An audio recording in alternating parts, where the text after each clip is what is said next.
بسم اللہ الرحمن الرحیم الحمدللہ رب العالمین والصلاة والسلام علی رسول الکریم اما بعد. محترم والدین، سرپرست، بچوں کے ذمہ دار، آج کا ہمارا یہ پروگرام اپنی نوعیت کا بالکل ہی نیا اور آپ کے لیے بے حد مفید پروگرام انشاءاللہ رہے گا. اس کا وقت ہم نے 9 بجے دیا تھا اور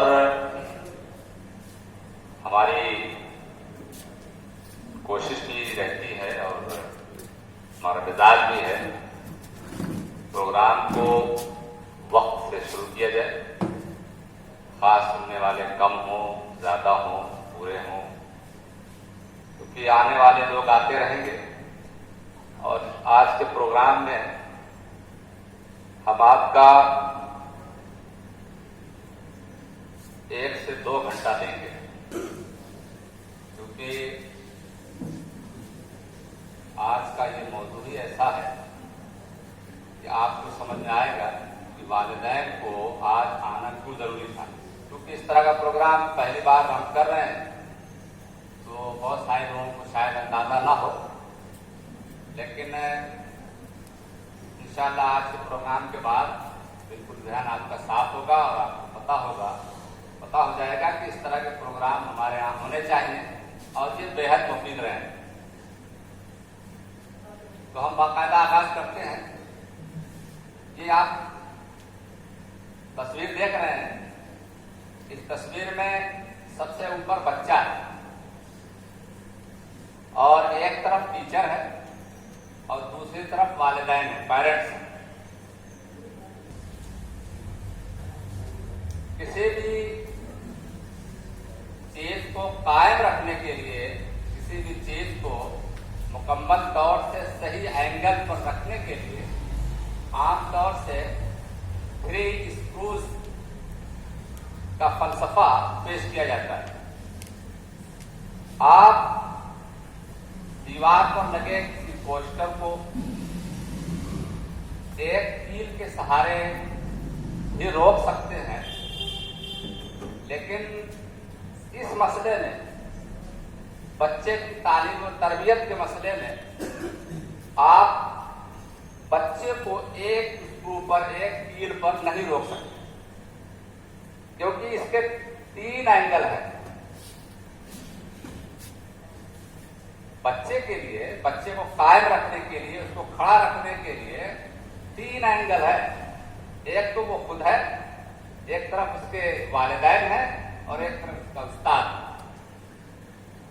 تو اگر ان تینوں میں سے کوئی ایک غائب ہو گیا، ہٹ گیا، تو یہ آپ کا جو ٹرائنگل نظر آ رہا ہے یہ قائم نہیں رہ سکتا.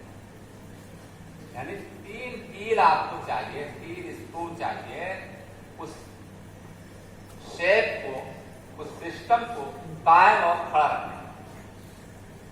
اب تک ہمارے دیہاتوں میں یا ہمارے لوگوں میں، بالخصوص مسلمانوں میں، یہ بات بالکل عام ہے کہ بچے کو ہم نے اسکول میں ڈال دیا، اب بچہ ہمارا مکمل طور سے بہتر ہو کر کے نکلے گا. خود اپنی کوئی ذمہ داری محسوس نہیں کرتے، زیادہ سے زیادہ ان کی فزیکل گروتھ پر، ان کی جسمانی تربیت پر توجہ دیتے ہیں، ان کے کھانے پینے اور اس کے اس طرح کی دیگر چیزوں کے بارے میں. تو آج کے اس اہم پروگرام میں ہم آپ کو بتائیں گے کہ نہیں، تعلیم کی دنیا میں جتنی اہمیت اسٹوڈنٹ کی ہے، طالب علم کی ہے، اتنی ہی اہمیت استاد کی ہے، یعنی اسکول کی ہے، اور اتنی ہی اہمیت اس کے والدین کی ہے، پیرنٹس کی.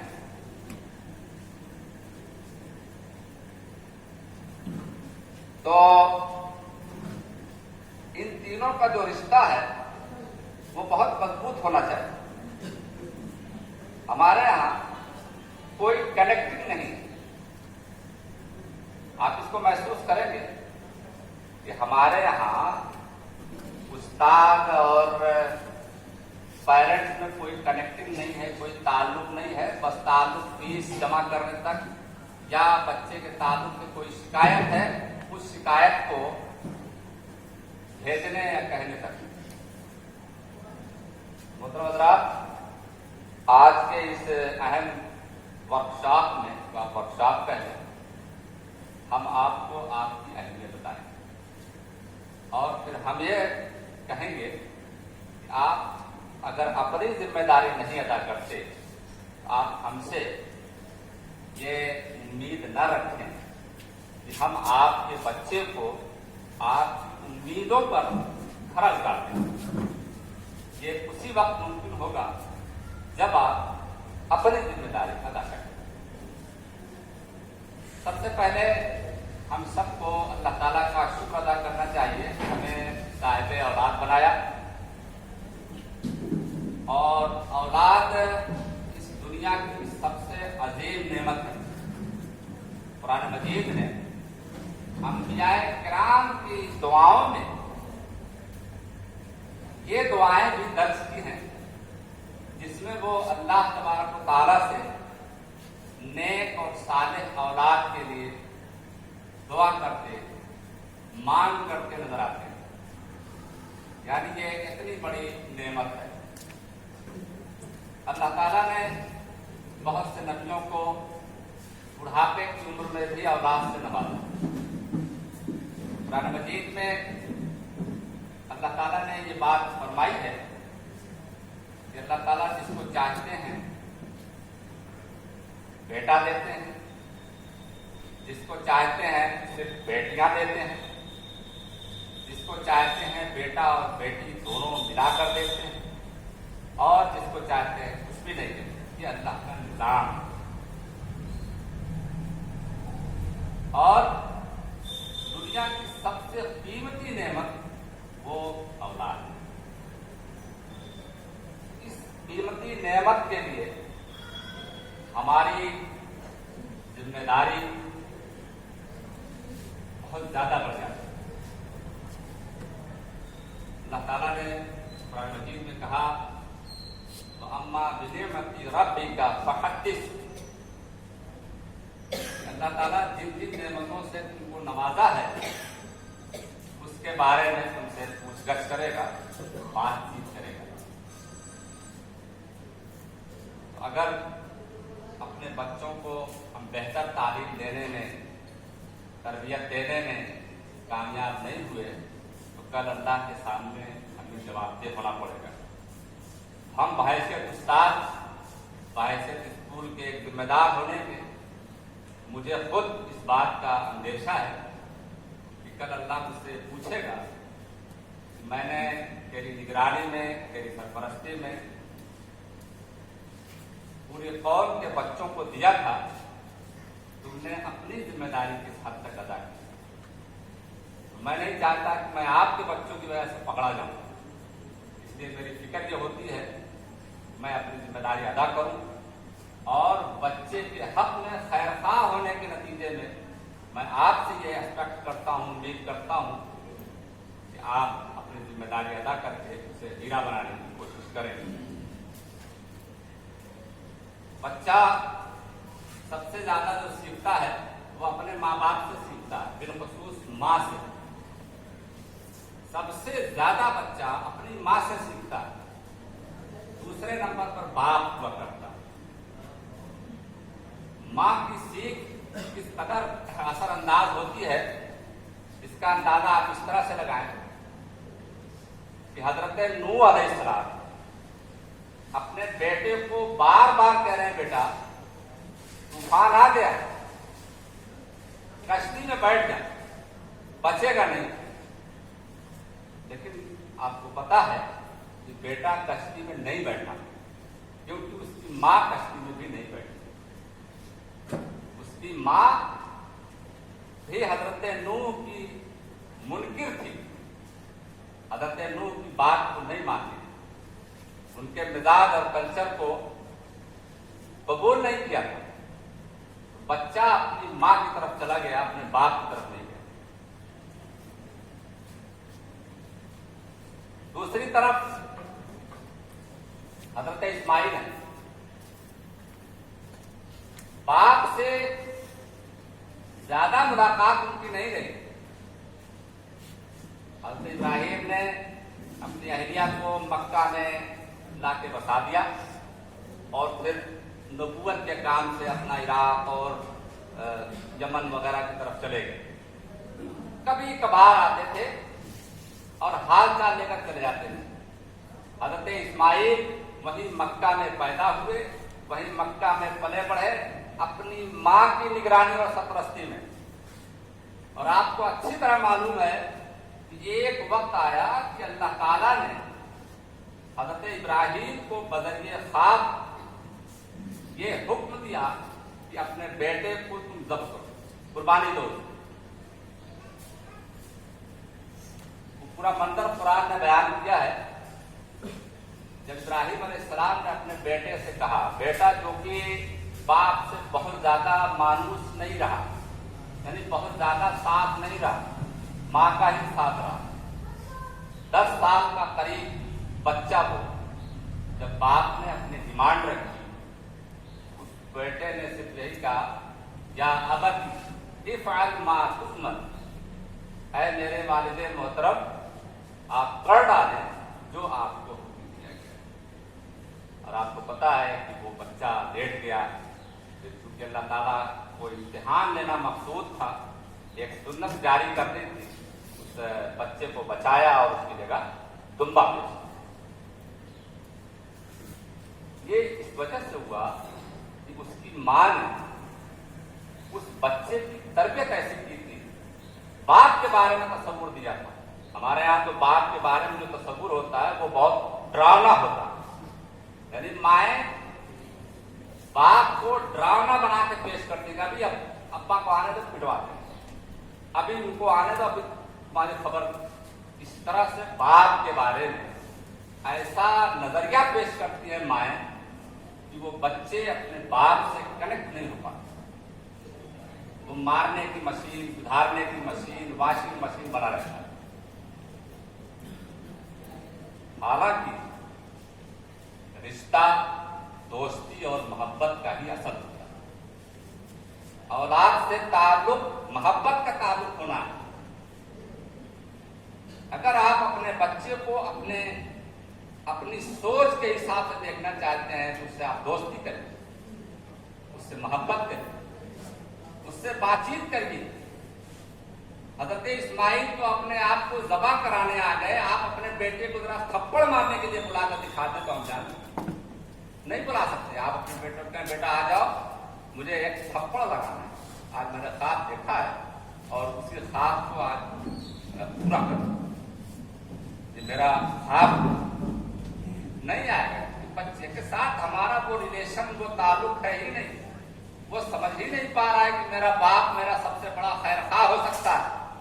اسماعیل علیہ السلام کی ماں نے مجھے بتایا ہوگا کہ بیٹا دنیا میں سب سے زیادہ، سب سے بڑا اگر کوئی خیر خواہ ہو سکتا ہے تمہارا باپ ہو سکتا ہے۔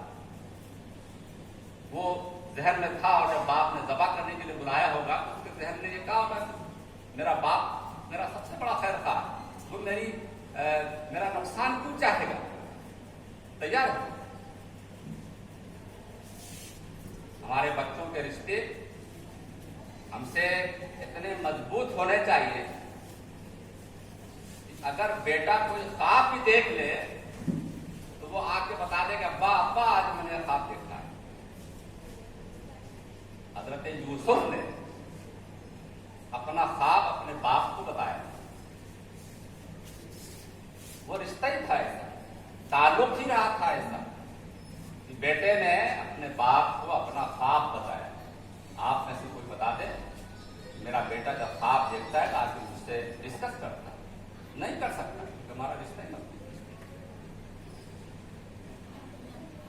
میرے پاس بہت سارے بہت ساری تصویریں ہیں جن کی بنیاد پر میں آپ سے آج بات کروں گا اور یہ امید کروں گا کہ آپ 100% اس کے مطابق اپنے بچوں سے معاملہ کریں گے اور اسکول اور مدرسے اور اساتذہ کے تعلق سے آپ کی جو ذمہ داری ہے اس کو بھی فالو کریں گے اور بچے کو اس مقام پر لے جائیں گے جہاں سے وہ حیران اور پریشان نہ ہو. ہماری تعلیمی نظام یا ہمارا ہماری جو تعلیمی دوڑ ہے وہ ایسی ہے کہ ہم پڑھتے جاتے ہیں اور ایک جگہ جا کے حیران رہتے ہیں اب کیا کریں, اب کہاں جائیں, کون سا میدان ہمارے لیے خالی ہے. ہم ہکا بکا ہو جاتے ہیں بالکل اس کی طرح سے کہ اب کریں کیا. یہ چیز بالکل پہلے دن سے طے کرنی چاہیے. دنیا میں کوئی بھی کام بلا وجہ نہیں کیا جاتا. کوئی بھی کام آپ آج گھر سے نکلتے ہوں گے تو آپ کے پیچھے ایک مقصد رہا ہوگا مجھے مدرسے جانا ہے اور وہاں میٹنگ. صبح سے لے کے شام تک آپ جتنی ایکٹیویٹیز کرتے ہیں اس کے پیچھے ایک مقصد ہوتا ہے. صرف تعلیم ایک ایسا شعبہ ہے کہ بچے کو ہم نے اسکول میں ڈال دیا, نہ ہمارا کوئی مقصد نہ بچے کا.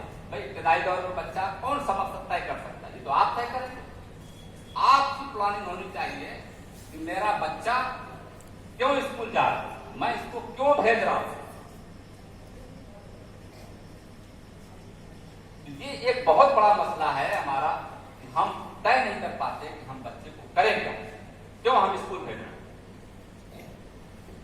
ٹھیک ہے, اگر آپ کو نوکری کا مقصد نہیں ہے چلو بھائی اس کو کسی اعلیٰ نوکری میں نہیں لے جانا ہے, پھر بھی آپ کا ایک مقصد ہونا چاہیے, ایک گول, ایک ایم ہونا چاہیے کہ میں اپنے بچے کو اسکول اس لیے بھیج رہا ہوں کہ ایک اچھا انسان بن جائے کم از کم. جب آپ مقصد طے کریں گے تو پھر اسی حساب سے آپ اپنے اسکول, اپنے ادارے, اپنے مدرسے کا انتخاب کریں گے کہ کون سا اسکول میرے بچے کے لیے مناسب ہوگا, جہاں وہ انسان بن سکے, جہاں وہ مشین نہ بنے, جہاں وہ روبوٹ نہ بنے. بڑے مسائل ہیں ہمارے. انہیں سب مسائل کو سامنے رکھ کر کے میں نے یہ ضروری سمجھا کہ میں والدین کو, بالخصوص ماؤں کو یہ بتاؤں کیا ذمہ داری ہے بچوں کے ساتھ, ان کے رویے کا بہیو کیسا ہونا چاہیے. جو والد ہیں وہ بھی ظاہر ہے کہ وہ بھی ذمہ دار ہوتے ہیں, ان کے لیے بھی ضرورت ہے وہ بھی سیکھیں, لیکن سب سے زیادہ فائدہ ماؤں کو ہوگا آج کے اس پروگرام سے. اور اس طرح کے ہم پروگرام آپ کے فیڈ بیک کی روشنی ہم بات کریں گے, پھر آپ سے بات کریں گے آپ کا کیا نظریہ ہے, کیا آپ سمجھتے ہیں آج کے پروگرام کے بارے میں, آپ کی رائے کیا ہے. ان سب چیزوں کو, ان سب چیزوں کی روشنی میں ہم اپنے یہ پروگرام مسلسل چلائیں گے. سال میں 2 بار یا کم از کم 1 بار لازمن, تاکہ پیرنٹس کے اندر اویئرنیس پیدا ہو, بیداری پیدا ہو, اور ہم اپنے گھروں میں اپنے بچوں کے ساتھ جو معاملہ کرتے ہیں وہ معاملہ ختم کریں. میں باقاعدہ اس موضوع کی طرف چلتا ہوں جس پر مجھے بات کرنی ہے.